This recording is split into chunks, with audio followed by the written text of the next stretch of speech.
கிறிஸ்துவுக்குள் அன்பானவர்களே, ஆண்டவராகிய இயேசு கிறிஸ்துவின் இனிய நாமத்திலே உங்களை யாவரையும் மதுரை பரவையில் இருக்கிற தூய இம்மானுவேல் ஆலயத்தின் சார்பாக நடைபெறுகின்ற இந்த வெள்ளிக்கிழமை மாலை லித்தானி ஆராதனைக்கு அன்போடு கூட வாழ்த்தி வரவேற்கிறேன். எங்களுடைய திருச்சபை மக்கள் மட்டுமல்ல, இந்த இணைய வழி ஆராதனையிலே இந்த லைவில் எங்களோடு கூட இணைந்திருக்கிற அன்பான தேவ பிள்ளைகளையும் இன்னும் தொடர்ந்து இதை மற்ற நேரங்களிலே பார்க்க போகிற யாவரையும் இம்மானுவேல் ஆலயத்தின் சார்பாக நாங்கள் வாழ்த்தி வரவேற்கிறோம். இந்த ஆராதனையிலே நாம் வெள்ளிக்கிழமை மாலைகளிலே பின்பற்றுகிற லித்தானியா ஜெப முறைமை பின்பற்றப்படும். நீங்கள் எங்களோடு கூட சேர்ந்து இந்த ஆராதனையிலே கலந்து கொள்ளும்படி நான் சொல்கின்ற மறுமொழியை நீங்கள் சொல்லி ஜெபத்திலே கலந்து கொள்ளும்படி உங்களை அன்போடு கேட்டுக்கொள்கிறேன். இந்த ஆராதனைக்கு ஆரம்பமாக நாம் யாவரும் இருக்கிற இடங்களிலே தலைகளை தாழ்த்தி ஆண்டவரை நோக்கி ஜெபம் செய்வோம். கிருபை நிறைந்த நல்ல ஆண்டவரே, இந்த மாதத்தின் இந்த கடைசி நாளுக்காக நன்றி செலுத்துகிறோம். இந்த மாதத்தின் இந்த கடைசி நாளிலே இதுவரைக்கும் எங்களுடைய வேலைகளை செய்து முடித்து உங்களுடைய சமூகத்திலே வந்து நாங்கள் அமர்ந்து உண்மை நோக்கி பார்க்கும்படியாக ஒரு அற்புதமான நேரத்தை எங்களுக்கு தந்திருக்கிறீரே. உங்கள் ஸ்தோத்திரங்களுக்காகவே பல தடங்கல்கள் எங்கள் வாழ்க்கையிலே வந்தாலும், பல லாக்டவுன்ஸ், பல நாட்கள் எங்களை தடுத்து நிறுத்தினாலும், ஆண்டவருடைய அற்புதமான கரம் எங்களோடு கூட இருந்து இந்த ஜூலை மாதத்தை நாங்கள் ஆரம்பித்த போது இருந்த பயம், நடுக்கம், தடுமாற்றம் இவை எல்லாவற்றையும் தாண்டி இந்த மாதத்தின் இந்த கடைசி நேரங்களிலே உங்களுடைய சமூகத்திலே வந்து நாங்கள் நன்றியோடு நிற்கும்படியாக ஆண்டவர் எங்களுக்கு பாராட்டியிருக்கிற இந்த சாக்கியத்திற்காக நன்றி செலுத்துகிறோம். எங்களை இதுகாலம் வழிநடத்தின எங்கள் ஆண்டவருடைய கரத்திலே எங்களை அப்படியே அர்ப்பணிக்கிறோம். ஆண்டவரே, நீர் எங்களை இந்த ஆராதனையிலே உண்மை காணும்படியாக வழிநடத்தி நாங்கள் ஏறெடுக்க போகிற ஜெபங்களுக்கு ஆண்டவர் ஆசீர்வாதமான பதில்களை கொடுத்து உடைய வசனங்களை படிக்கப் போகிற வேலையை எங்களுக்கு ஆசீர்வதித்துக் கொடுத்து இந்த ஆராதனை எங்களுக்கு பயனுள்ள ஒரு ஆராதனையாக அமைய ஆண்டவர் கிருபை பாராட்டி ஆசீர்வதிக்க வேண்டும் என்று எங்கள் ஆண்டவர் இயேசு கிறிஸ்துவின் மூலம் தாழ்மையோடு ஜெபிக்கிறோம் நல்ல பிதாவே, ஆமென். நாம் யாவரும் எழுந்து நின்று கிறிஸ்து சபை பாமாலைகளிலே 302ஆம் பாமாலை பாடுவோம். எந்த ஜீவன் இயேசுவே சொந்தமாக ஆளுமே. பாமாலை 302. எந்தன் ஜீவன் இயேசுவே சொந்தமாக ஆளுமே. எந்தன் காலம் நேரமும் நீர் கையாடி அருளும். எந்தன் கை பேரன்பினால்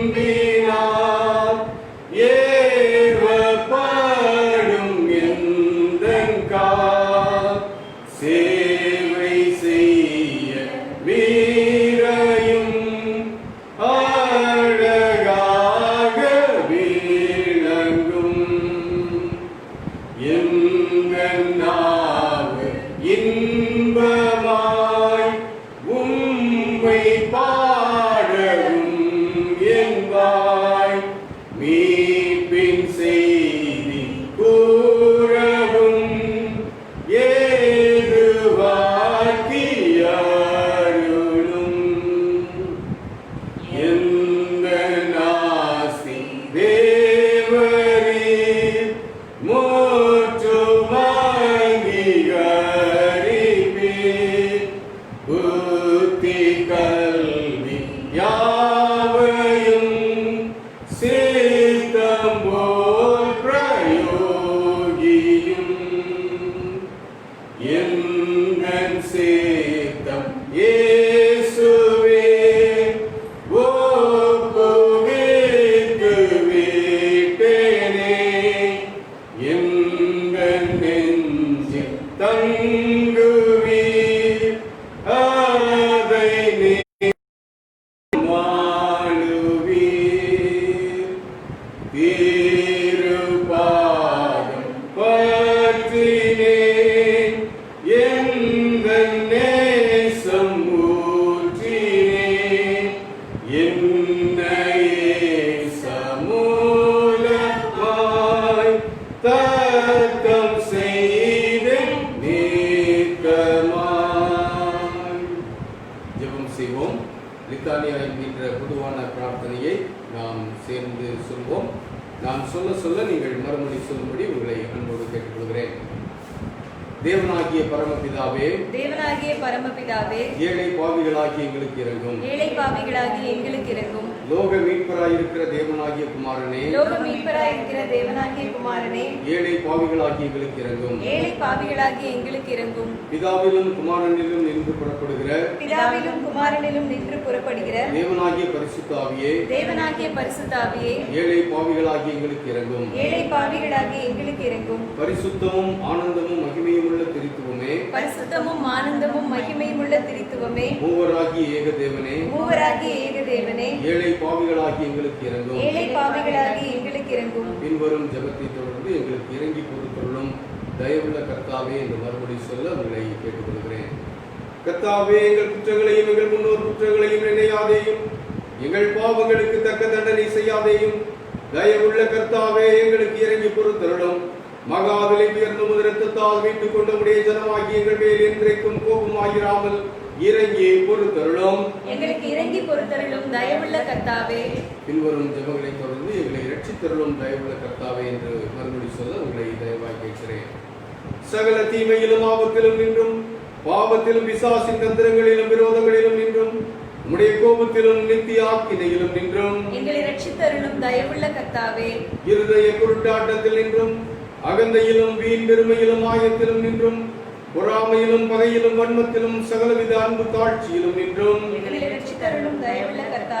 விபசாரத்திலும் மரணத்துக்கு ஏதுவானவற்றெல்லா பாவத்திலும் நின்றும், உலகத்தினாலும் மாம்சத்தினாலும் பிசாசினாலும் வருகிற சகல வஞ்சகங்களிலும் நின்றும் இடியிலும் பெருங்காற்றிலும் நின்றும், பெருவாரி விஷவியாதிகளிலும் பஞ்சத்திலும் நின்றும், யுத்தத்திலும் கொலையிலும் சடுதியில் ஒரு மரணத்திலும் நின்றும் சகலவித கலகத்திலும், அதிகாரிகளுக்கு விரோதமான கட்டுப்பாட்டிலும் ராஜ துரோகத்திலும் நின்றும், சகலவித பொய் போதகத்திலும் வேத புரட்டிலும் சபை பிரிவினையிலும் நின்றும், இருதய கடினத்திலும் உமது வசனத்தையும் கற்பனையையும் அசட்டை பண்ணும் துணிவிலும் நின்றோம் தேவரீருடைய பரிசுத்த மனுசாவதார ரகசியத்தின் நிமித்தமும், உமது பரிசுத்த பிறப்பு விருத்த சேதனத்தின் நிமித்தமும், உமது ஞான ஸ்நானம் உபவாசம் சோதனையின் நிமித்தமும் தேவரீருடைய மனவேதனை இரத்த வேர்வையின் நிமித்தமும், உமது சிலுவை பாடுகளின் நிமித்தமும், முதன்மையான மரணத்தின் நிமித்தமும், நீரடக்கம் பண்ணப்பட்டது நிமித்தமும், மகிமையோட உயிர் தொடர்ந்து பரமண்டலத்துக்கு ஏறினது நிமித்தமும், பரிசுத்த ஆவி வந்தது நிமித்தமும் துக்கப்படும் காலத்திலும் சுகப்படும் காலத்திலும், மரண வேளையிலும் நியாய தீர்ப்பு நாளிலும் பின்வரும் ஜெபங்களை தொடர்ந்து நாங்கள் வேண்டிக் கொள்கிறதை கேட்டருளும் தயவுள்ள கர்த்தாவே என்று மறுபடி சொல்ல உங்களை தயவாய் கேட்கிறேன். கர்த்தராகிய தேவனே, பாவிகளாகிய எங்களுக்கு செவி கொடுக்க வேண்டும் என்று பிரார்த்திக்கிறோம். எங்கும் உள்ள உமது பரிசுத்த சபையை சத்திய மார்க்கத்தில் நடத்தி ஆள வேண்டும் என்று நாங்கள் வேண்டிக் கொள்கிறதை கேட்டருளும் தயவுள்ள கர்த்தாவே. எங்கள் ஜனாதிபதியையும் மாகாண கவர்னர்களையும் தேசாதிபதிகளையும் ஆசீர்வதித்து அவர்களை உமது பரம ஞானத்தால் நடத்தி அருள வேண்டும் என்று நாங்கள் வேண்டிக் கொள்கிறதை கேட்டருளும் தயவுள்ள கர்த்தாவே. சிறந்த உறுதியான அஸ்திபாரங்களின் மேல் அமையும் பிரயத்தனங்களால் எல்லா காரியங்களும் ஒழுங்காய் வகுக்கப்பட்டு நிலை பெற்றோங்கும்படி பாராளுமன்றத்தையும் சட்டசபைகளின் வேலையையும் நீர் ஆண்டு நடத்தி ஆசீர்வதித்தருள வேண்டும் என்று நாங்கள் வேண்டிக் கொள்கிறதை கேட்டருளும் தயவுள்ள கர்த்தாவே. நியாயாதிபதிகளையும் அதிகாரிகளையும் வழி நடத்தி அவர்கள் நியாயத்தை நடப்பிக்கவும் சத்தியத்தை பரிபாலனம் பண்ணவும் கிருபை அருள வேண்டும் என்று நாங்கள் வேண்டிக் கொள்கிறதை கேட்டருளும் தயவுள்ள கர்த்தாவே. அதிகாரிகள் எல்லாருக்கும் ஞானத்தையும் தெளிந்த அறிவையும் ஏக சிந்தையையும் அருளி செய்ய வேண்டும் என்று நாங்கள் வேண்டிக் கொள்கிறதை கேட்டருளும் தயவுள்ள கர்த்தாவே. எங்கள் தேசத்தை எல்லா மோசங்களிலும் இக்கிணங்களிலும் தற்காத்து நிலத்திலும் நீரிலும் தற்பாதுகாப்புக்கென்று நியமிக்கப்பட்டிருக்கும் படைகளை பாதுகாத்தருள வேண்டும் என்று நாங்கள் வேண்டிக் கொள்கிறதை கேட்டருளும் தயவுள்ள கர்த்தாவே. அத்தியட்சர்மார், குருமார், உதவி குருமார் யாவருக்கும் முதவசனத்தை பற்றிய மெய்யறிவாகிய பிரகாசத்தை அளித்து அவர்கள் பிரசங்கத்தினாலும் நடக்கையினாலும் வசனத்தை தகுதியாய் பிரசித்தம் செய்து காண்பிக்கும்படி கிருபை செய்ய வேண்டும் என்று நாங்கள் வேண்டிக் கொள்கிறதை கேட்டருளும் தயவுள்ள கர்த்தாவே. உம்முடைய ஜனங்கள் எல்லாரையும் ஆசீர்வதித்து காப்பாற்ற வேண்டும் என்று நாங்கள் வேண்டிக் கொள்கிறதை கேட்டருளும் தயவுள்ள கர்த்தாவே. சகல தேசங்களுக்கும் உரிமையையும் சமாதானத்தையும் ஏக சிந்தையையும் அருளி செய்ய வேண்டும் என்று நாங்கள் வேண்டிக் கொள்கிறதை கேட்டருளும் தயவுள்ள கர்த்தாவே. நாங்கள் உம்மில் அன்பு கூர்ந்து உமக்கு பயந்து உமது கற்பனைகளின்படி ஜாக்கிரதையாய் நடக்க எங்களுக்கு நல் மனதை கொடுக்க வேண்டும் என்று நாங்கள் வேண்டிக் கொள்கிறதை கேட்டருளும் தயவுள்ள கர்த்தாவே.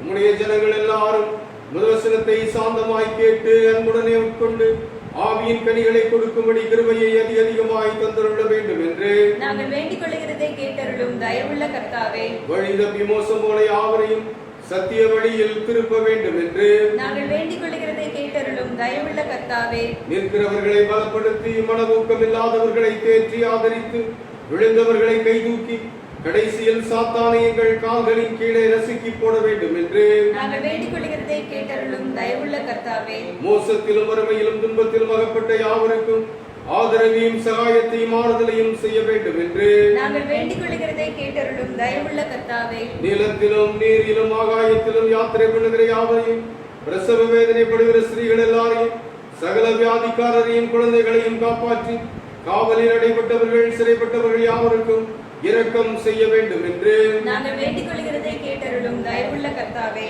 தாய் தந்தை இல்லா பிள்ளைகளையும் கைம்பெண்களையும் திக்கற்றவர்கள் ஒடுக்கப்பட்டவர்கள் அனைவரையும் காத்து பராமரிக்க வேண்டும் என்று நாங்கள் வேண்டிக் கொள்கிறதை கேட்டருளும் தயவுள்ள கர்த்தாவே. எல்லா மனுஷருக்கும் இரக்கம் செய்ய வேண்டும் என்று நாங்கள் வேண்டிக் கொள்கிறதை கேட்டருளும் தயவுள்ள கர்த்தாவே. எங்களை பகைக்கிறவர்களுக்கும் துன்பப்படுத்துகிறவர்களுக்கும் அவதூறு பண்ணுகிறவர்களுக்கும் மன்னித்து அவர்கள் இருதயத்தை திருப்ப வேண்டும் என்று நாங்கள் வேண்டிக் கொள்கிறதை கேட்டருளும் தயவுள்ள கர்த்தாவே. பூமியின் நற்பலன்களை அதன் காலத்தில் நாங்கள் அனுபவிக்கும்படி அவைகளை எங்கள் உபயோகத்துக்காக தந்து காப்பாற்ற வேண்டும் என்று நாங்கள் வேண்டிக் கொள்கிறதை கேட்டருளும் தயவுள்ள கர்த்தாவே. எங்களுக்கு மெய்யான மனம் திரும்புதலை தந்து எல்லா பாவங்களையும் அஜாக்கிரதையும் அறியாமையை மன்னித்து உமது பரிசுத்த வசனத்தின்படி எங்கள் நடக்கையை சீர்படுத்துவதற்கு உமது பரிசுத்த ஆவியின் கிருபையை அருளி செய்ய வேண்டும் என்று நாங்கள் வேண்டிக் கொள்கிறதை கேட்டருளும் தயவுள்ள கர்த்தாவே. தேவனுடைய குமாரனே நாங்கள் வேண்டிக் கொள்கிறதை கேட்டருளும். தேவனுடைய குமாரனே நாங்கள் வேண்டிக் கொள்கிறதை கேட்டருளும். லோகத்தின் பாவங்களை சுமந்து தீர்க்கிற தேவாட்டுக்குட்டியே உமது சமாதானத்தை எங்களுக்கு அருளி செய்யும். லோகத்தின் பாவங்களை சுமந்து தீர்க்கிற தேவாட்டுக்குட்டியே எங்களுக்கு இறங்கும். கிறிஸ்துவே கேட்டருளும். கிறிஸ்துவே கேட்டருளும். கர்த்தாவே எங்களுக்கு இறங்கும். கர்த்தாவே எங்களுக்கு இறங்கும். கிறிஸ்துவே எங்களுக்கு இறங்கும். கிறிஸ்துவே எங்களுக்கு இறங்கும். கர்த்தாவே எங்களுக்கு இறங்கும். கர்த்தாவே எங்களுக்கு இறங்கும். பரமண்டலங்களில் இருக்கிற எங்கள் பிதாவே உம்முடைய நாமம் பரிசுத்தப்படுவதாக. உம்முடைய ராஜ்யம் வருவதாக. உம்முடைய சித்தம் பரமண்டலத்திலே செய்யப்படுகிறது போல பூமியிலேயும் செய்யப்படுவதாக. அன்றைக்குள்ள எங்கள் அப்பத்தை எங்களுக்கு இன்று தாரும். எங்களுக்கு விரோதமாய் குற்றம் செய்கிறவர்களுக்கு நாங்கள் மன்னிக்கிறது போல எங்கள் குற்றங்களை எங்களுக்கு மன்னியும். எங்களை சோதனைகள் பிரவேசிக்கப்படாமல் தீமை என்று எங்களை ரட்சித்துக் கொள்ளும். ஆமென். கர்த்தாவே எங்கள் பாவங்களுக்கு தக்கதாக எங்களை தண்டியாதேயும். எங்கள் அக்கிரமங்களுக்கு தக்கதாக எங்களுக்கு சரி கட்டாதேயும். ஜெபம் பண்ண கடவோம். நொறுங்குண்ட இருதயத்தின் பெருமூச்சையும் துயரப்படுகிறவர்களின் விருப்பத்தையும் புறக்கணியாத தேவனே, இரக்கமுள்ள பிதாவே, துன்பங்களும் இடுக்கண்களும் எங்களை வருத்தும் போதெல்லாம் நாங்கள் உம்மை நோக்கி செய்யும் ஜெபங்களை கிருபையாய் கேட்டருளும். உமதடியாராகிய நாங்கள் எந்த உபத்திரவங்களினாலும் சேதப்படாமல் உமது பரிசுத்த சபையில் எப்பொழுதும் உமக்கு ஸ்தோத்திரம் செலுத்தும்படியாக பிசாசும் மனிதரும் எங்களுக்கு விரோதமாக நடப்பிக்கும் உபாய தந்திரங்கள் யாவும் தேவரீருடைய தயவுள்ள விசாரணையினாலே அவமாய் போகும்படி எங்கள் கர்த்தராகிய இயேசு கிறிஸ்துவின் நிமித்தம் கிருபை செய்தருளும். ஆமென்.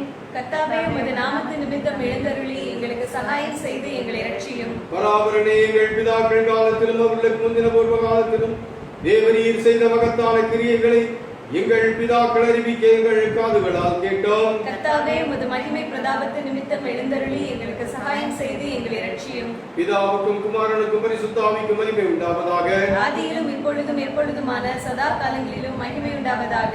ஆமென். கிறிஸ்துவே எங்கள் சத்துருக்களை விலக்கி எங்களை ரட்சியும். கிருபையா எங்கள் உபத்திரவங்களை கண்ணோக்கும். உருக்கமாய் எங்கள் மன விசாரங்களை பாரும். இரக்கமாய் எங்கள் நலத்தின் பாவங்களை மன்னியும். தயவாய் இரக்கத்துடன் எங்கள் ஜெபங்களை கேளும். தாவீதின் மைந்தனே எங்களுக்கு இரங்கும். கிறிஸ்துவே இப்பொழுதும் எப்பொழுதும் செவி கொடுத்தருளும். கிறிஸ்துவே கிருபையாய் கேளும். கிறிஸ்துநாதரே கிருபையாய் கேளும். கர்த்தாவே உம்முடைய இரக்கத்தை எங்களுக்கு காண்பியும். நாங்கள் உம்மிடத்திலே நம்பிக்கை வைத்திருக்கிறோம். ஜெபம் பண்ண கடவோம்.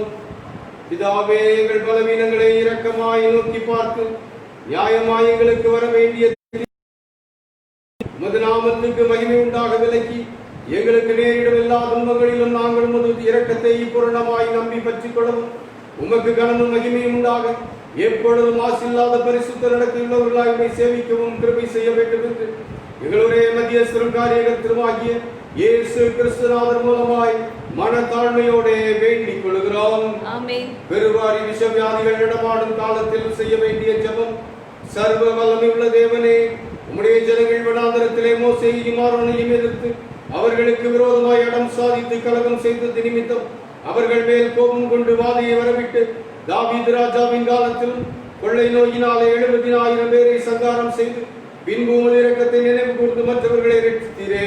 இக்காலத்தில் கொடிய விஷவியாதியினாலே வாரிக் கொள்ளப்படுகிற ஏழை பாவிகள் ஆகிய எங்கள் மேல் மனதுருகி அப்பொழுது தேவரீர் இரக்கமாய் பாவ பரிகாரத்தை ஏற்றுக்கொண்டு வாதையை நிறுத்தும்படி சங்கார தூதனுக்கு கட்டளையிட்டது போல இப்பொழுது எங்கள் கர்த்தராகிய இயேசு கிறிஸ்துவின் திருமுகத்தை பார்த்து இந்த கொடிய விஷ வியாதியை எங்களை விட்டு நீக்கி அருளும். இத்தருணத்தில் ஒருமனப்பட்டு உன்னை நோக்கி எங்கள் பொதுவான விண்ணப்பங்களை செய்ய எங்களுக்கு கிருபை அளித்த சர்வ வல்லம் உள்ள தேவனே, 2 பேராவது 3 பேராவது என் நாமத்தினாலே கூடி வரும் பொழுது அவர்கள் கேட்கிறவர்களை அருளி செய்தேன் என்று வாக்கருளி இருக்கிறேன். கர்த்தாவே, உமது அடியாராகிய எங்களுக்கு வேண்டிய நன்மைகள் உண்டாக எங்கள் விருப்பங்களையும் வேண்டுதலையும் இப்பொழுது நிறைவேற்றி இம்மையிலே உம்முடைய சத்தியத்தை அறிகிற அறிவையும் மறுமையிலே நித்திய ஜீவனையும் எங்களுக்கு கட்டளையிட்டு அருளும். ஆமென். தயவுசெய்து உட்காருங்கள். இந்த நாளின் தியானத்திற்கு ஆதாரமாக வாசிக்கும்படியாக தெரிந்தெடுக்கப்பட்டிருக்கிற வேத பகுதி 23ஆம் சங்கீதம். 23ஆம் சங்கீதத்தை வேத பாடமாக வாசிக்க கேட்போம். கர்த்தரின் மேய்ப்பராயிருக்கிறார், நான் தாட்சி அடையேன். அவர் என்னை புல்லுள்ள இடங்களில் வைத்து அமர்ந்த தண்ணீர்கள் அண்டையில் என்னை கொண்டு போய் விடுகிறார். அவர் என் ஆத்துமாவை தேற்றி தம்முடைய நாமத்தின் நிமித்தம் என்னை நீதியின் பாதைகளில் நடத்துகிறார். நான் மரண இருளின் பள்ளத்தாக்கிலே நடந்தாலும் பொல்லாப்புக்கு பயப்படேன். தேவரீர் என்னோடே கூட இருக்கிறீர். உமது கோலும் உமது தடியும் என்னை தேற்றும். என் சத்துருக்களுக்கு முன்பாக நீர் எனக்கு ஒரு பந்தியை ஆயத்தப்படுத்தி என் தலையை எண்ணெயால் அபிஷேகம் விடுகிறீர். என் பாத்திரம் நிரம்பி வழிகிறது. என் ஜீவனுள்ள நாளெல்லாம் நன்மையும் கிருபையும் என்னை தொடரும். நான் கர்த்தருடைய வீட்டிலே நீடித்த நாட்களாய் நிலைத்திருப்பேன். கிறிஸ்துவின் அன்பானவர்களே, ஆண்டவராகிய இயேசு கிறிஸ்துவின் இனிய நாமத்திலே பரவையில் இருக்கிற தூய இம்மானுவேல் ஆலயத்தின் சார்பாக நடைபெற்றுக் கொண்டிருக்கின்ற இந்த வெள்ளிக்கிழமை மாலை லித்தானியா ஆன்லைன் ஆராதனைக்கு உங்கள் யாவரையும் மீண்டுமாக ஆண்டவராகிய இயேசு கிறிஸ்துவின் நாமத்திலே வாழ்த்தி வரவேற்கிறேன். ஒரு பெரிய சோதனை காலம் இது நமக்கு என்று சொன்னால் அது தவறாகாது என்று நினைக்கிறேன். முடிந்துவிடும் என்று நாம் எதிர்பார்த்து கொண்டிருந்த நாட்கள் முடிவுக்கே வராத ஒரு நிலையை நோக்கி போய்கொண்டிருக்கிறது என்ற ஒரு அச்சம். ஒருவேளை இந்த ஜூலை மாதம் முடிவடை, அதாவது நேற்று அறிவிப்பு வருவதற்கு முன்னால நம்மிலே பலர் சொல்ல கேட்டேன், பலர் பேசுவதை நானும் உடனிருந்து கேட்டேன்.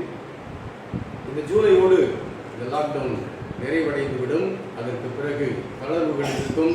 அந்த தளர்வுகளிலே நிறைய நம்முடைய இயல்பு வாழ்க்கையை நாம் நடத்துவதற்கு தடையில்லாத சூழ்நிலை இருக்கும் என்றெல்லாம் எதிர்பார்த்த கேட்டேன். நானும் அப்படி எதிர்பார்த்தேன். ஆனால் நேற்றைய தினத்திலே வந்த அறிவிப்புக்கு பிறகு இன்னும் 1 மாத காலம், இன்னும் ஆகஸ்ட் ஆரம்பிக்கல, நாளைக்கு தான் ஆரம்பிக்குது. இன்னும் 31 நாட்கள் இதே நிலை. பேருந்து இயக்கம் கிடையாது, மாவட்டத்தை தாண்டி வெளியிலே செல்ல முடியாது என்றெல்லாம் யோசிக்கும் போது எல்லாவற்றுக்கும் மேலாக பலருடைய வருத்தம், இந்த மாதமும் ஆலயம் திறக்க வாய்ப்பு இல்லாமல் போய்விட்டதே. நம்முடைய ஆலயத்தை பலர் கேட்டார்கள், பேரூராட்சியில் இருக்கிறோமே, ஆலயத்தை திறக்கலாமே என்று. நானும் அதற்கான முயற்சிகளிலே ஈடுபட்டேன். ஆனால் சில அரசாங்க விதிமுறைகள் அதை அப்ளை செய்து பார்க்கும்போது நம்முடைய ஆலயத்திற்கும் வாய்ப்பு மறுக்கப்படுகிறது. இன்னும் 1 மாதம் இதே போல வெள்ளிக்கிழமை ஞாயிற்றுக்கிழமை ஆராதனைகளிலே நாம் இருக்கிற இடங்களிலிருந்து ஆண்டவரை ஆராதிக்க வேண்டிய ஒரு கட்டாயம்.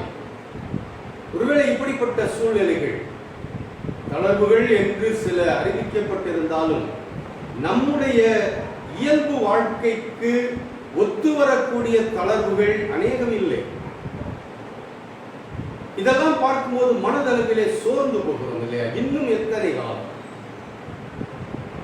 4 மாதங்கள் ஒரு வழியாக போய்விட்டன.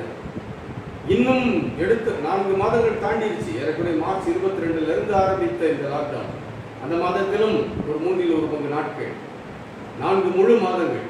இப்போ ஆகஸ்ட் மாதமும் ஒரு முழு மாதம் என்று யோசிக்கும் போது ஆண்டவர் செயல்படுகிறாரா என்ற ஒரு கேள்வியும் நம்மை அறியாமலே நம்முடைய மனதிற்குள் எழுந்துவதற்கு வாய்ப்புகள் உண்டு.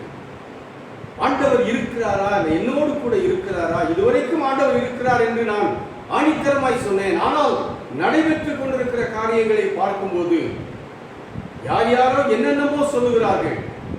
எதை நம்புவது, எதை விட்டு விடுவது என்றெல்லாம் ஒரு தடுமாற்றமான ஒரு சூழ்நிலையிலே நாம் ஒவ்வொருவரும் அமர்ந்து கொண்டிருக்கிறோம். வெளியில போய் எங்கெங்க பேசுறோமோ ஒவ்வொரு விதமான தகவல்கள் வருகின்றன. உண்மை எது, பொய் எது தெரியாத ஒரு நிலை. அன்பான தெய்வ மக்களே, இப்படிப்பட்ட ஒரு நிலையில இன்னும் ஒரு மாதம் பலர் சொன்ன வார்த்தை என்ன தெரியுமா? இந்த 4 மாத லாக்டவுன்ல நாங்கள் இப்பதான் கொஞ்சம் வாழ்க்கையில முன்னேறி வந்தோம், மேலே ஏறி வந்தோம். ஆனால் இப்போது நாங்கள் பாதாளத்திலே விழுந்து விட்டோம். எங்கள் கையில இருந்த கொஞ்சம் சேமிப்புகள் கூட இப்போது எங்களை விட்டு போய்விட்டது. என்ன நடக்க போகிறதோ தெரியவில்லை. இதே மாதிரி கேள்விக்குறி. இன்னொரு பக்கத்துல ஏறி வருகிற விலைவாசி, கடந்த மாதத்திற்கும் இந்த மாதத்திற்கும் நாம் செலவழிக்க வேண்டிய பணத்தை யோசிக்கும் போது இன்னொரு பக்கம் பெரிய மிரட்சியா இருக்கிறது. இப்படி பல நிலைகளை யோசித்து பார்க்கும்போது ஆண்டவர் மேல் நம்பிக்கையும் சற்று அசைக்கப்படுகிறது இயல்பு.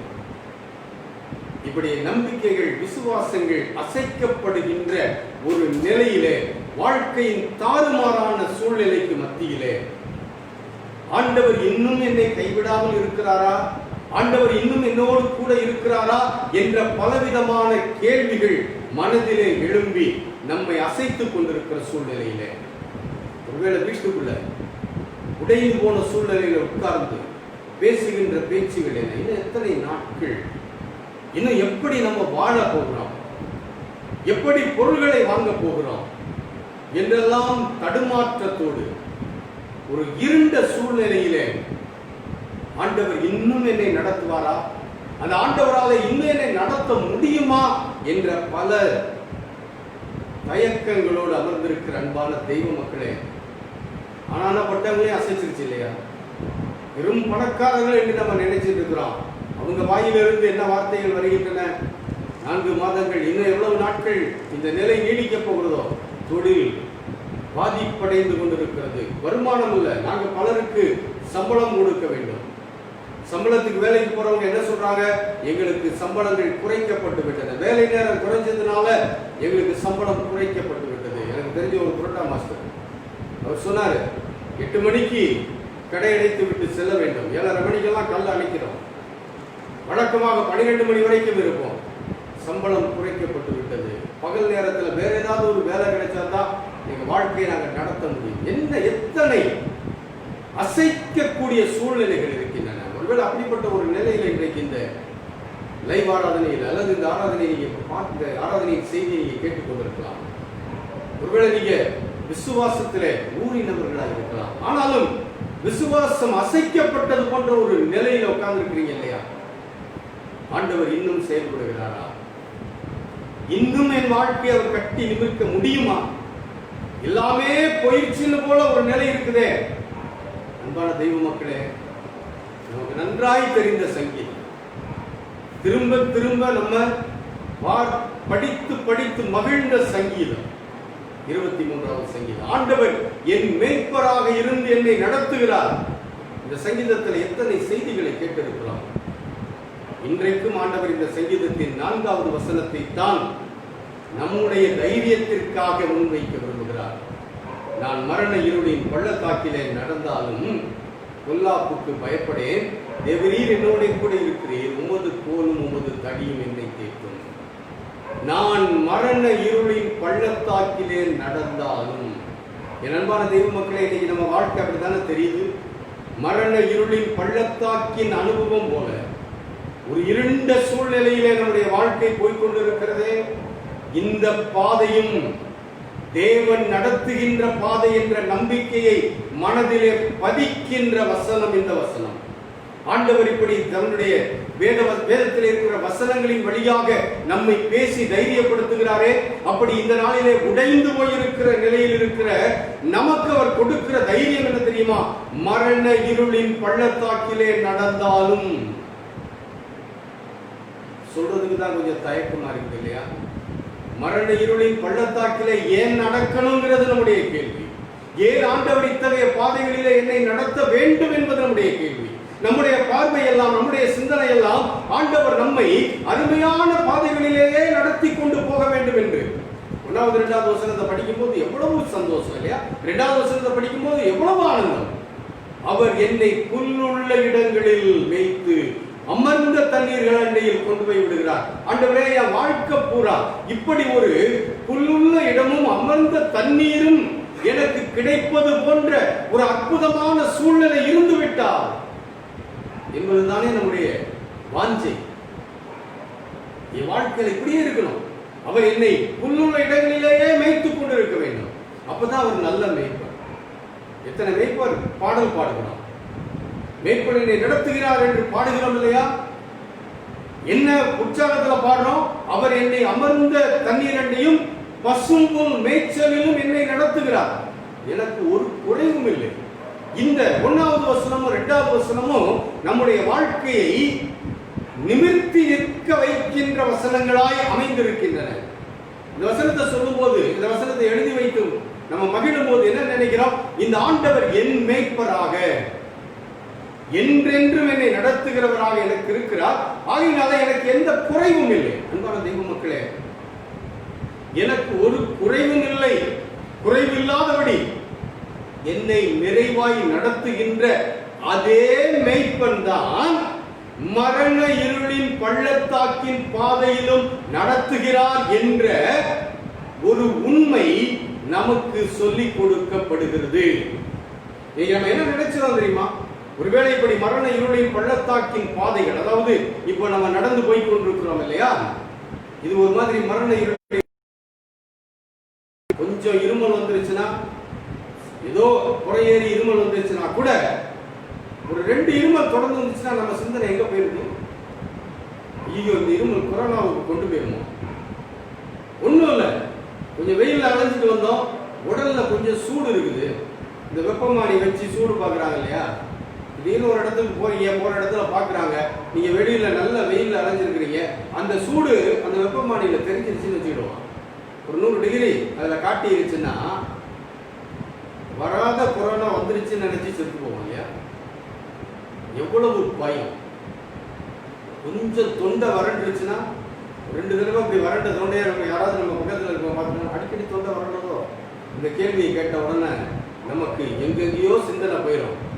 ஒண்ணுமே இல்லை, சாதாரணமாய் நிகழ்கின்ற காரியங்கள் கூட இன்றைக்கு நம்மை பயமுறுத்துகின்றன என்றால் காரணம் என்ன? மரண இருள் நம்மை சூழ்ந்திருக்கிறது.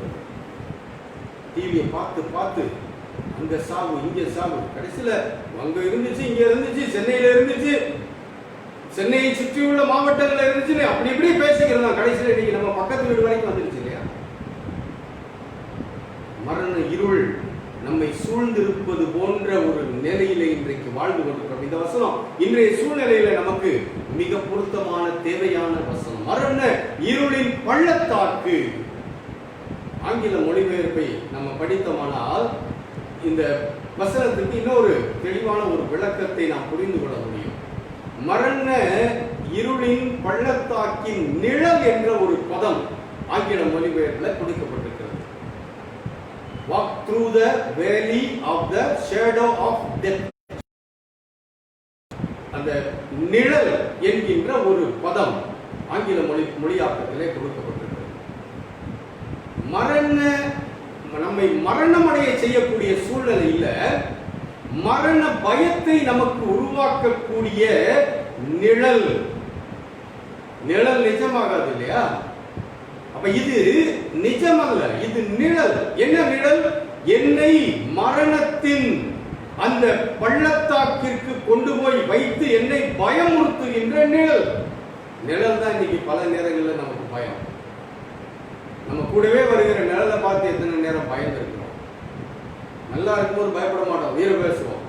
ஆனால் நம்ம மனசு உடைச்சி போய் நம்மளே ஒரு பெரிய தாக்கத்தில் போய்கிட்டு இருக்கிறோம்னு வச்சுக்குவோம். இரவு நேரத்தில் போகும்போது விளக்கு வெளிச்சங்களிலே சில நேரங்களில் நிழல் நம்மளை தாண்டி போகும், சில நேரங்களில் பின்னால் போகும்.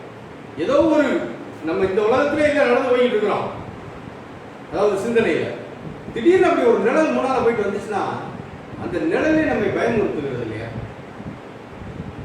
மரண இருளின் பள்ளத்தாக்கின் நிழல் நம்மை பயமுறுத்தக்கூடிய வாழ்க்கையின் சூழல் இன்றைக்கு நாம் அனுபவித்துக் கொண்டிருக்கின்ற வாழ்வின் சூழல். ஒருவேளை இப்படிப்பட்ட ஒரு சூழல் என்று வரும்போது மேய்ப்பன் எங்கேயோ போயிட்டாரோ, நல்ல பசுமை நிறைந்த இடங்களிலும் அமர்ந்த நீரூற்றுகளிலும் நம்மை நடத்துகின்ற மேய்ப்பன் இப்ப எங்கேயோ போயிட்டாரோ. மேய்ப்பன் நடத்துகின்ற பாதைகளிலே இதுவும் ஒன்று. இந்த சங்கீதத்துல மேய்ப்பன் நடத்துகின்ற பாதை தெளிவாய் சொல்லுகிறது. ஒன்று, நம்ம விரும்புகின்ற பாதை, புல்வெளி, அமர்ந்த நீர், நீதியின் பாதை, தேற்றுகின்ற பாதை, குறைவில்லாத பாதை, இதெல்லாம் மேய்ப்பன் நடத்துகின்ற நாம் விரும்புகின்ற பாதை. அதே நிலையில மேய்ப்பன் நடத்துகின்ற நாம் ஏற்றுக்கொள்ளாத அல்லது நம்மால ஏற்றுக்கொள்ள முடியாத நாம் விரும்பாத பாதைகளும் உண்டு. அதுவும் மேய்ப்பன் நடத்துகின்ற பாதை. இது இந்த சங்கீதம் நமக்கு சொல்லிக் கொடுக்கின்ற உண்மை. இந்த பாதை நாம் விரும்பாத பாதை அல்லது நமக்கு வேண்டாம ஒதுக்குற பாதை. மரண இருளின் நிழல் என்னை பயமுறுத்துகிறது. மரணம்ங்கிற வார்த்தையை சொல்றதுக்கே இன்னைக்கு ரொம்ப தயங்குகிறோம். நிறைய நேரங்களில் பாமாலை பாடல்களை விரும்பாததுக்கு காரணம் என்ன தெரியுமா? உண்மை மரணம் என்ற வார்த்தை இங்க நிறைய இடத்துல வருது. இந்த மரணத்தின் நேரத்துல என்ன செய்யணும், என்ன செய்வோம், எங்க இருப்போம் என்ற நம்பிக்கை தருகிறதெல்லாம் இருக்கு. ஆனா பயம் தெரியுமா? மரணத்தை பற்றிய பாடல் வேண்டாம். திருமண ஆராதனைகளிலே அழகான ஒரு பதம் உண்டு. மரணம் நம்மை பிரிக்கும் வரைக்கும்னு சொல்லி கணவனும் மனைவியும் உறுதி எடுத்துக் கொள்ளுகின்ற ஒரு அழகான பதம் ஜெப புஸ்தகத்தில் இருக்குது. ஆனா இப்ப காலப்போக்கில் மக்கள் அதை விரும்பாததுனால இப்ப நாங்க அதை என்னவா மாற்றிருக்கிறோம் தெரியுமா? வாழ்நாளின் இறுதி வரை என்று மாற்றி இருக்கிறோம். ஏன்னா கல்யாண வீட்டுல மரணம் நம்மை பிரிக்கும் வரைக்கும்னு அது ஒரு அபத்தமான ஒரு வார்த்தை. அதை சொல்ல வேண்டாம் என்று அப்படியே இப்ப கொஞ்ச நாட்களாக வந்ததுனால இப்போ வாழ்நாளின் இறுதி வரைக்கும்னு அந்த உடன்படிக்கை மாறுது. மரணம் நம்மை பிரிக்கும் வரைக்கும்னு சொல்றதுல எவ்வளவு அழகான ஒரு பொருள் இருக்கிறது தெரியுமா? ஆனா அந்த மரணம் என்கின்ற வார்த்தையை நான் கல்யாண வீட்டுல கேட்கக்கூடாது, நான் தனிமையா இருக்கிற நேரங்கள்ல கேட்கக்கூடாது. ஏன்னா அது என்னை பயமுறுத்துகிறது. மரணம்னு சொல்லிட்டாலே நம்மளை ஆட வச்சிருக்கு. ஆனா அன்பானவர்களே, தேவன் நடத்தி கொண்டு போகிற பாதை எது தெரியுமா? மரண இருளின் பள்ளத்தாக்கின் நிழல். இன்னைக்கு நம்ம அனுபவித்துக் கொண்டிருக்கிற இந்த நிழல், மரண பயத்தோடு கூட வாழ்ந்து கொண்டிருக்கிறோமே, இந்த பாதை நாம் தனித்து விடப்பட்டவர்களாக வாழ்ந்து கொண்டிருக்கிற வாழ்வு பாதை அல்ல. நல்லா புரிஞ்சுக்கிடணும். மேய்ப்பனுடைய களத்துல இருந்து மந்தை ஆடு வெளியே போயிடுச்சு. வெளியே போன ஆடு அது இஷ்டத்துக்கு ஏதோ ஒரு மரண இருளின் பள்ளத்தாக்குல போச்சுன்னு நினைக்க வேண்டாம். இது மேய்ப்பன் நடத்தி கொண்டு போகிற பாதை. கூட்டிட்டு போகும்போது வெறும் புல்வெளி மட்டும் தான் இருக்குமா? மரண இருளின் பள்ளத்தாக்கின் தாண்டணும் இல்லையா? அப்படி தாண்டும் போது என்ன செய்யணும்? மேய்ப்பனுக்கு பின்னால அடக்க ஒடுக்கமா அமைதலா போயிட்டோம்னா அக்கறை போலாம், அடுத்த பக்கத்துக்கு போலாம். ஆனா நம்ம பார்வையில எங்க இருக்குது? முன்னால போற மேய்ப்பனை பார்த்துட்டு நடந்து போகாம பக்கத்துல இருக்கிற பள்ளத்தாக்கை பார்த்து, அந்த பள்ளத்தாக்கின் நிழல், அங்க இருக்கிற மரங்களும் கொடிகளும் அந்த பள்ளத்தாக்குல ஒரு கருமையான ஒரு சூழலை உண்டாக்கி பயத்தை மேலும் அதிகரிக்க வைத்திருக்கிறது இல்லையா? அத்தகைய ஒரு நிலையத்தான் நம்ம கண்கள் பார்க்கின்றன. மேய்ப்பனுடைய கரத்தில் இருக்கிற ஆடு பார்க்க வேண்டியது எது தெரியுமா? முன்னாலே போய்கொண்டிருக்கிற மேய்ப்பனை மட்டும். என் அன்பான தெய்வ மக்களே, இன்றைக்கு இத்தகைய பாதைகள் நாம் நடந்து வர வேண்டும் என்று சொல்லி நம்முடைய ஆண்டவர் அழைத்து செல்கின்ற பாதை. நான் இத நியாயத்தீர்ப்பின் சிலர் நியாயத்தீர்ப்போட நியாயம் இருக்கிறார்கள், அந்த மாதிரி நான் ஒப்பிடவே மாட்டேன். அப்படி பார்த்தா ஆண்டவர் அழிக்கணும்னு நினைச்சாருன்னா ஒரு ஆளை விடாம அழிச்சாகணும். ஆதி நாட்களில் செய்தார் இல்லையா? மோசேயின் காலத்திலும் சோதோம் கொமோரா ஒரு பட்டணத்தையே முழுசா அழிச்சார் இல்லையா? அது போல முழுசுமா அழிக்கணும். யாரு நீதிபதி, யாரு நியாயம்? நமக்கு ஒண்ணு வரலங்கிறதுக்காக நம்ம அடுத்தவங்கள பூரா நீதி சொல்லிட்டு உட்கார்ந்துட்டு இருக்கிறோம். இன்னைக்கு அப்படி அல்ல. இந்த பாதையும் ஒரு நல்ல ஆட்டுக்குட்டியை, அதாவது மேய்ப்பனுக்கு பின்னால போகிற ஒரு உண்மையான விசுவாசியையும் ஆண்டவர் நடத்தி கொண்டு போகிற பாதை என்ற உண்மையை முதல்ல மனசுல பதிச்சுக்கோங்க. மரண இருளின் பள்ளத்தாக்குல நடந்தாலும் ஆடு என்ன சொல்லுது பாருங்க. தாவீது தன்னை ஒரு ஆடா உருவகப்படுத்தி பேசுறாரு இல்லையா? பொல்லாப்புக்கு பயப்படேன். என் வாழ்க்கையில என்ன பொல்லாப்பு வந்தாலும் நான் பயப்பட மாட்டேன். இதுதான் ஆண்டவருடைய பிள்ளை சொல்ல வேண்டிய வார்த்தை. எது வந்தாலும் நான் அதை பற்றி பயப்பட மாட்டேன். அன்பான தெய்வ மக்களே, இன்னைக்கு பலர் நடுங்கி உட்கார்ந்து கொண்டிருக்கிறது எனக்கு தெரியும். அதனால என்ன செய்யறதுன்னே தெரியாத ஒரு தடுமாற்றத்துக்குள் இருக்க ஒரு சிலர் எனக்கு தெரியும். உங்க சுய ஆண்டவர் உங்களுக்கு கொடுத்திருக்கிற தாளந்துகளை, உங்களுக்கு கொடுத்திருக்கிற நிலைகளை வைத்து உங்கள் வாழ்வாதாரங்களை முன்னுக்கு கொண்டு வரக்கூடிய செயல்களையும் மறந்து போய் தடுமாற்றத்தில் வீட்டுக்குள்ள முடங்கி உட்கார்ந்து இருக்கிற எத்தனையோ பேர் உண்டு இல்லையா? ஒருவேளை இந்த ஆராதனை கலந்து கொண்டிருக்கிறதுல நீங்க அப்படி இருப்பீர்கள். ஆனால் நீங்க இன்னைக்கு சொல்ல வேண்டிய வார்த்தை என்ன தெரியுமா? நான் பொல்லாப்புக்கு பயப்பட மாட்டேன். இன்னும் எவ்வளவு நாட்கள் இந்த நிலை நீடித்தாலும் பொல்லாப்பு என்பது ஆட்டுக்கு முன்னால இருக்கும். ஏன் ஆண்டவர் என்னை நடத்தினார்னா இப்படி பொல்லாப்பு இல்லாத பாதையில நடத்தலாமே நீங்க கேட்கலாம். வேதத்தை நீங்கள் எடுத்து படித்து பாருங்கள். ஆரம்பத்தில் இருந்து ஆண்டவர் தம்முடைய சொந்த ஜனங்களை வெளியில கொண்டு வந்ததிலிருந்து இடையிடையே அவர்களை பயமுறுத்துகின்ற, நம்மளை அழிச்சிருமோன்னு அவங்க நினைக்கக்கூடிய பாதைகளுக்கு ஊடாகத்தான் நடத்தி இருக்கிறார். ஆனால் அத்தகைய சூழ்நிலைகளிலே தேவன் அவர்களை கைவிட்டதில்லை. இதெல்லாம் மனசுக்குள்ள பதிச்சு வச்சுக்கோங்க. மரண இருளின் பள்ளத்தாக்கு நம்மை பயமுறுத்தும், அந்த நிழல் நம்மை பயமுறுத்தும். ஆனால் நீங்க என்ன சொல்லணும் தெரியுமா? நான் பொல்லாப்புக்கு பயப்பட மாட்டேன். ஏன்? இந்த வசனம் அழகாய் சொல்கிறது, தேவரீர் என்னோட கூட இருக்கிறீர். ஆண்டவர் விட்டுட்டு போயிட்டாரா? இன்னைக்கு நம்ம நினைச்சிட்டு இருக்கோம் அப்படித்தானே? ஆண்டவர் எங்கேயோ போய்விட்டார்,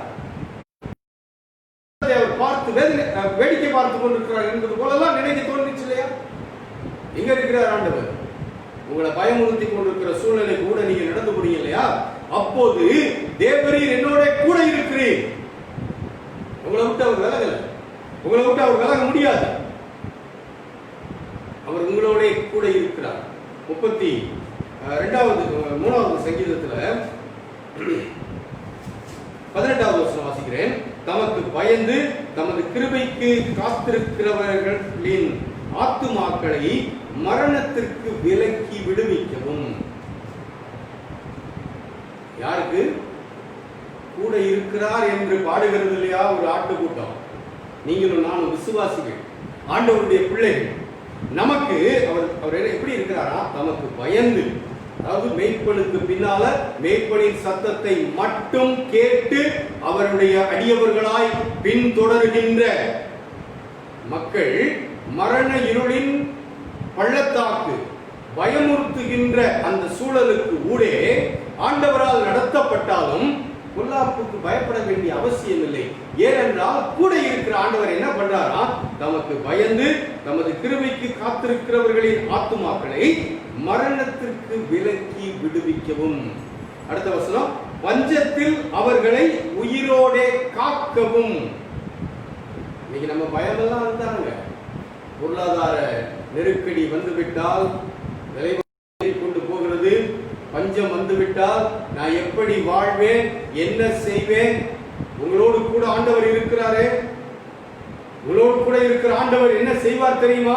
பஞ்சத்திலே அவர்களை உயிரோடே காக்கவும். யார? ஆண்டவருக்கு பின்னால மரண இருளின் பள்ளத்தாக்கிலே தேவரீர் என்னோடு கூட இருக்கிறீர் என்ற நம்பிக்கையோடு முன் சென்று கொண்டிருக்கிற, ஆண்டவருக்கு பின்னால போய் கொண்டிருக்கிற அவருடைய சொந்த ஜனங்களை, அவருடைய பிள்ளைகளை, மீட்கப்பட்டவர்களை, ரட்சிக்கப்பட்டவர்களை உயிரோடே காப்பார். என்ன வந்தால் உங்க உயிருக்கு எந்த ஆபத்து இருக்காது. முந்தின வசனத்துல இன்னொரு அர்த்தம் சொல்லப்படுகிறது. தமக்கு பயந்து தமது கிருபைக்கு காத்திருக்கிறவர்களின் ஆத்துமாக்களை மரணத்திற்கு விலக்கி. அங்க சொல்லப்பட்டிருக்கிற அந்த மரணம் வேறு. ஆத்துமாக்களை மரணத்திலிருந்து விலக்கி காக்கிறார். வசனங்களை படிக்கும் போது சரியாய் படிக்கணும்.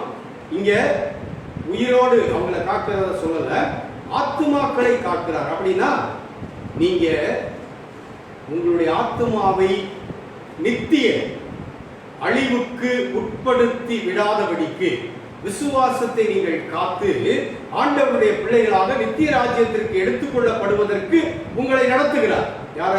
தமக்கு பயந்து தமது கிருபைக்கு காத்திருக்கிறவர்களை அவர் நித்திய ராஜ்யத்திற்காக பயன்படுத்துகிறார்.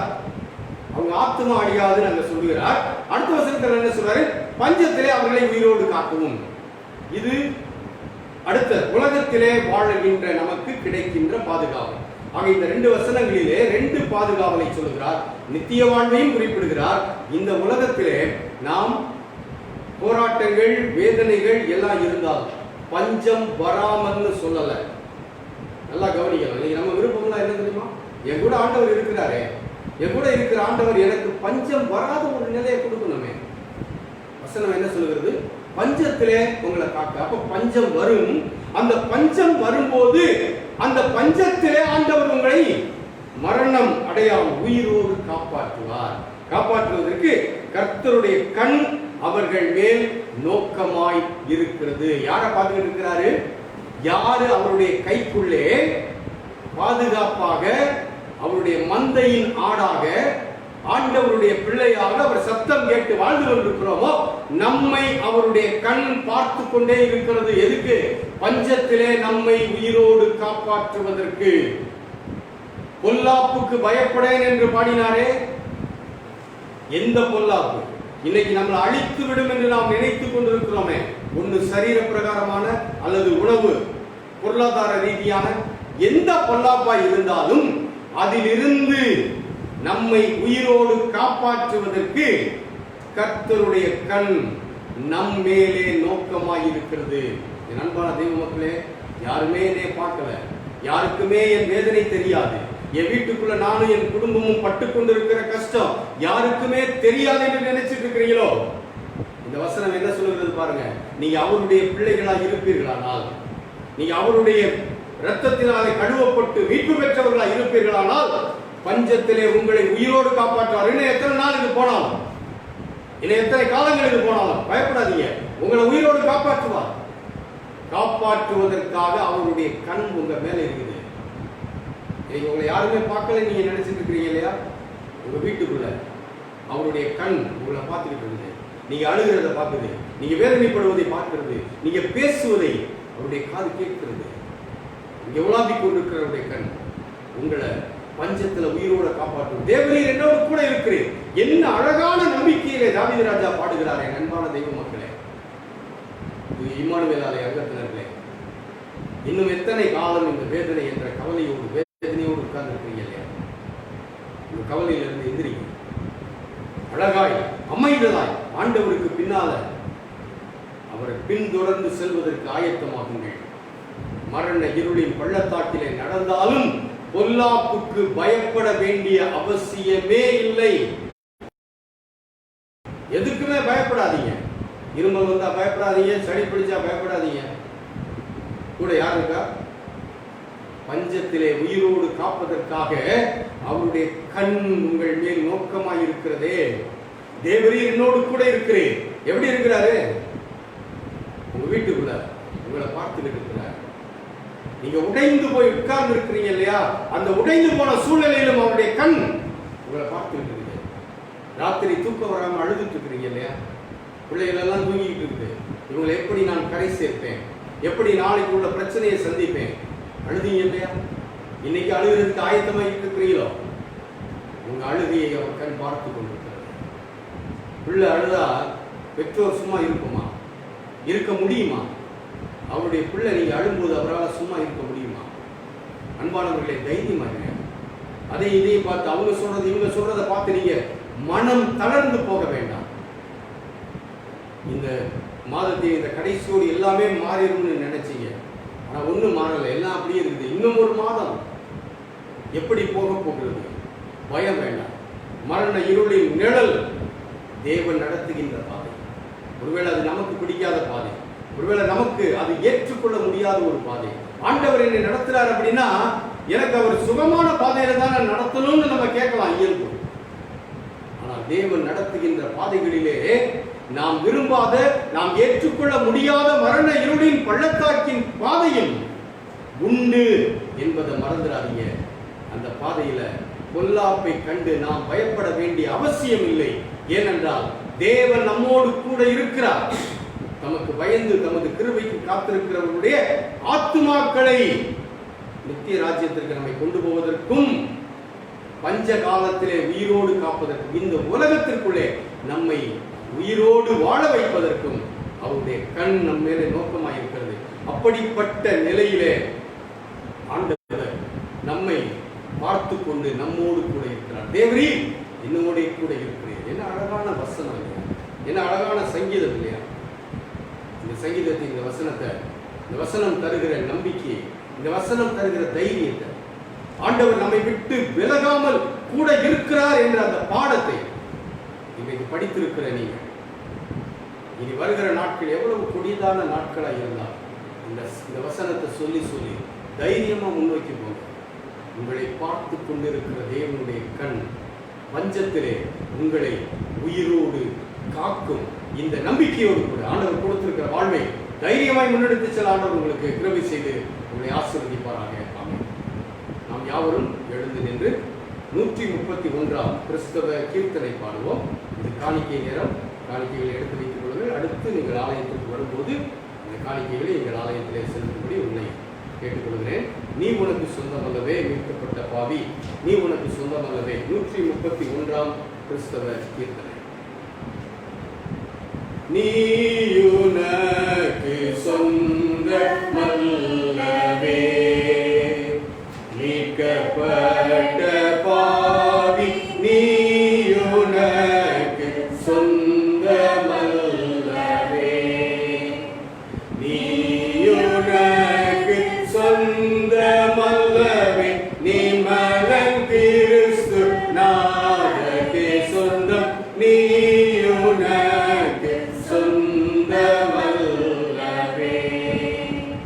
சிலுவை மரத்தில் தொங்கி மரித்தாரே, திருரத்தம் ரத்தம் திருவிழாவில் வடியது பாரே, வலிய பரிசத்தான் கொண்டாரே, வான மகிமை உனக்கிவாரே, நீயுனக்கு சொந்தமல்லவே.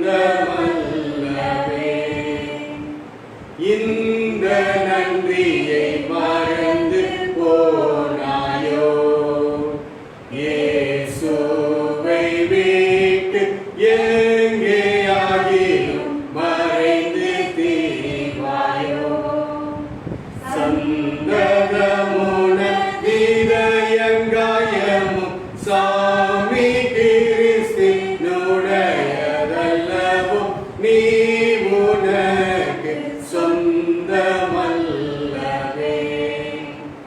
பழைய பாவத்தாசை வருகுதோ,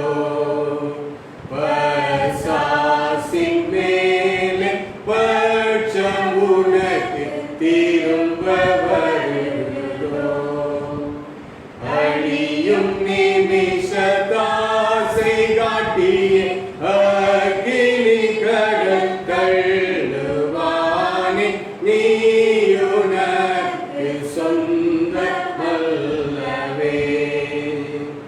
பிழைக்கினும் அவர்க்கே பிழைப்பாயே, உலகை விட்டு பிரியினும் அவர்க்கே மரிப்பாயே, உழைத்து மறித்து உயிர்த்த நாதரின் உயர் பதவியில் என்றும் நிலைப்பாய், நீ உனக்கு சொந்தமல்லவே. மீட்கப்பட்ட பாவி, நீ உனக்கு சொந்தமல்லவே. ஜெபம் செய்வோம். கிருபை நிறைந்த நல்ல ஆண்டவரே, நீர் எங்களுக்கு தந்த இந்த ஆசீர்வாதமான ஆராதனைக்காக நன்றி செலுத்துகிறோம்.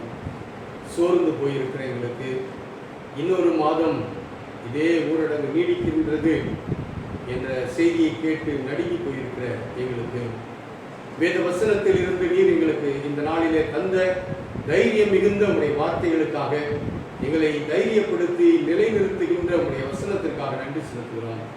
நான் மரண இருளின் பள்ளத்தாக்கிலே நடந்தாலும் பொல்லாப்புக்கு பயப்படேன், தேவரீர் என்னோட கூட இருக்கிறீர் என்ற சங்கீதக்காரனின் வார்த்தையை நாங்கள் ஒவ்வொருவரும் இந்த நாளிலிருந்து தொடர்ந்து தைரியமாய் சொல்லி எங்களுக்கு முன்னாலே இருக்கிற மரண இருளின் பள்ளத்தாக்கின் பாதையை நாங்கள் தைரியமாய் எங்கள் மேய்ப்பருக்கு பின்னாலே நாங்கள் கடந்து வருவதற்கு ஆண்டவர் எங்களுக்கு உதவி செய்யும் என்று ஜெபிக்கிறோம். ஆண்டவரே, இந்த பஞ்சத்திலே எங்களை உயிரோடு காப்பதற்காக உம்முடைய கண் எங்கள் மேல் நோக்கமாய் இருக்கிறது என்ற அந்த தைரியம், தேவரீர் எங்களோடு கூட இருக்கிறீர், எங்களை பார்த்து கொண்டிருக்கிறீர், எங்கள் அழுகையை, எங்கள் வேதனையை, எங்கள் துக்கத்தை, எங்கள் துன்பங்களை, எங்களுடைய தனிமையை ஆண்டவரே நீர் பார்த்து கொண்டிருக்கிறீர். அப்படி நீர் பார்த்து கொண்டிருக்கிறதுனாலே எங்களை நீர் நிராதரவாக விட்டுவிட மாட்டீர். எங்களோட கூட இருக்கிற நீர் அவைகளை பார்ப்பதினாலே எங்களை நீர் விடுதலையாக்கி எங்களை முன்னோக்கி வழி நடத்துவீர். இந்த தைரியத்தை இந்த நாளிலே நாங்கள் வசனத்திலிருந்து பெற்றுக் கொண்டோமே, உமக்கு ஸ்தோத்திரம் செலுத்துகின்றோம். இந்த தைரியத்தை தந்தீரே, உமக்கு நன்றி கர்த்தாவே. இந்த தைரியத்தை பெற்ற நாங்கள் தொடர்ந்து நாங்கள் எல்லா சூழ்நிலைகளிலும், குறிப்பாக எங்களை பயமுறுத்தி கொண்டிருக்கிற ஆகஸ்ட் மாதத்திலும் நாங்கள் தைரியமாய் முன்னோக்கி செல்வதற்கு எங்களுக்கு நீர் பலன் தர வேண்டும் என்று சொல்லிக்கிறோம். அழுது அழுது அல்ல, ஆண்டவர் எங்களை பார்த்துக் கொண்டிருக்கிறார், உடன் இருக்கிறார் என்ற நம்பிக்கையிலே, தைரியத்திலே நாங்கள் வெற்றியோடு எங்கள் வாழ்க்கையை வாழ்வதற்கு பலன் தான். எங்களை தூய இம்மானுவேல் திருச்சபை அங்கத்தினர்களுக்காக ஜெபிக்கிறோம்.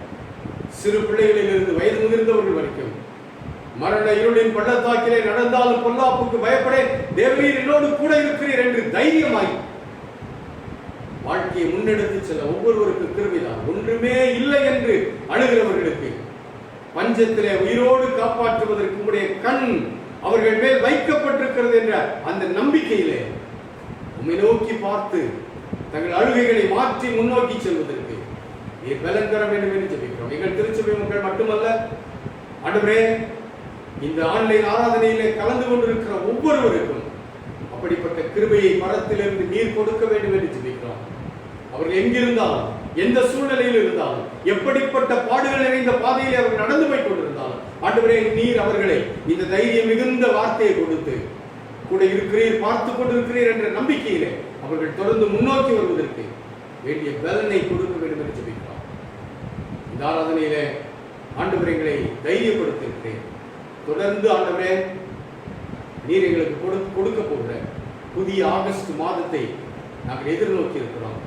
ஒருவேளை அது எங்களுக்கு பயம் நிறைந்த பாதையாய் இப்போது தோன்றினாலும், ஒருவேளை மரண இருளின் பள்ளத்தாக்கின் நிழல் அந்த ஆகஸ்ட் மாதம் எங்களுக்கு என்று நாங்கள் பயந்து போயிருந்தாலும் பொல்லாப்பை கண்டு பயப்பட மாட்டோம். ஆகையினாலே இந்த ஆகஸ்ட் மாதத்திற்குள்ள நாங்கள் வெற்றியோடு அடியெடுத்து வைக்கப் போகிறோம் என்று சொல்லி உடைய பிள்ளைகள் ஒவ்வொருவரும் ஆகஸ்ட் மாதத்தை அழுகையோடு அல்ல, ஆர்ப்பரிப்போடு ஆரம்பிப்பதற்கு ஆயத்தமாகி இந்த இரவு வேளையிலே உடைய சமூகத்திலே நிற்கட்டும். ஆகஸ்ட் மாதம் எங்களுக்கு ஒரு ஆர்ப்பரிப்பின் மாதமாய் அமையட்டும் கர்த்தாவே. ஒரு பக்கத்திலே வேதனைகள், ஒரு பக்கத்திலே பாடுகள் எல்லாம் இருந்தாலும் இது எங்களுக்கு ஒரு ஆர்ப்பரிப்பின் மாதமாய் அமையட்டும். அந்த தைரியத்தோடு நாங்கள் முன்னோக்கி செல்ல ஆண்டவர் எங்களுக்கு கிருபை தந்து எங்களை உடனிருந்து வழிநடத்தி செல்ல வேண்டும் என்று எங்கள் ஆண்டவர் இயேசு கிறிஸ்துவின் மூலமாய் தாழ்மையோடு ஜெபிக்கிறோம் எங்கள் நல்ல பிதாவே, ஆமென். கர்த்தர் உன்னை ஆசீர்வதித்து உன்னை காக்க கடவர். கர்த்தர் தம்முடைய முகத்தை உன்மேல் பிரகாசிக்கப்படி உன்மேல் கிருபையாய் இருக்க கடவர். கர்த்தர் தம்முடைய முகத்தை உன்மேல் பிரசன்னமாக்கி உனக்கு சமாதானம் கட்டளையிட கடவர். நீங்காதீரும் என் நேச கர்த்தரே, வெளிச்சமாகி இருளாயிற்றே, மற்றோர் ஒத்தாசை அற்று போயினும் நீர்மை சகாயரே நீங்காதீரும். ஆமென். கர்த்தர் உங்களோடு இருப்பாராக. அவர் உமது ஆவியோடும் இருப்பாராக. கர்த்தர் தரும் சமாதானத்தோடு அவர் கொடுத்திருக்கிற வாழ்வை வாழ்வோம். கர்த்தருடைய நாமத்தினாலே ஆமென். கர்த்தர் உங்களை ஆசீர்வதிப்பாராக.